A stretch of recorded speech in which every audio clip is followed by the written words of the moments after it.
Hi everyone, just giving you a lesson update from this week's lesson in which we focused on the C chord. So the C note that we've been learning and playing, we've pretty much all perfected now, which is really cool.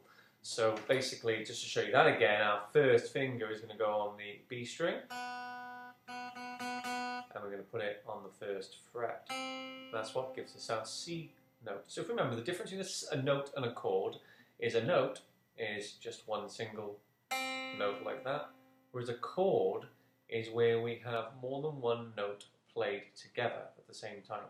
So to play a C chord, what we're going to do, we're going to keep our C note there, and we're just going to play 3 strings. So we start from this G string here, and we lay down, and then we got a C chord.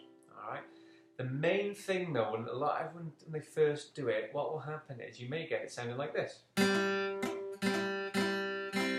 And if you play that E string, it sounds a little bit like damp. That's because if you look, I don't know if you can see it properly on the camera, the skin of our finger may become and is touching the string below. So what we need to do, we need to adjust our hand a little bit. So we mustn't have our finger flat like this. We must have a little bit where we've got a curve there on that section, and we leave a little bit of gap where we can probably just fit a little bit of a finger underneath that finger, which clears it up.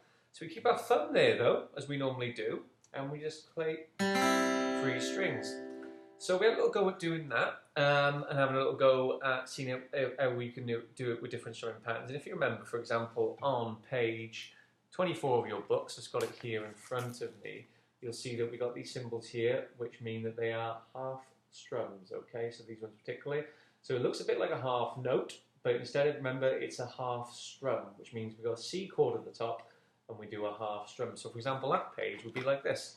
It would be 1, 2, 3, 4, 1, 2, 3, 4, like that. Because then what we do then was combining that C with a G7. So if you remember, the G7 chord is where you put your finger on the F note.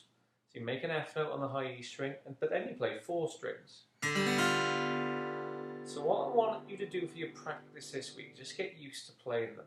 Okay, so you got your C by there, and then you just move to change then to a G7. I move my finger down to the high E and play 4 strings. So on pages 25 and 26 of your book, you've got some exercises there which tell you which different ways to change between G7 and the C chord. The reason why I want you to learn it though, I think I told you in the lesson, is that next lesson we're going to look at a song by the Beatles, and we're going to look at the song Yellow Submarine. And Yellow Submarine is played by playing, guess what, our C and also our G7. So if everyone could just get ready for in preparation for that in next week's lesson, that would be amazing. Anyway, look forward to seeing you all next time, okay? Bye-bye.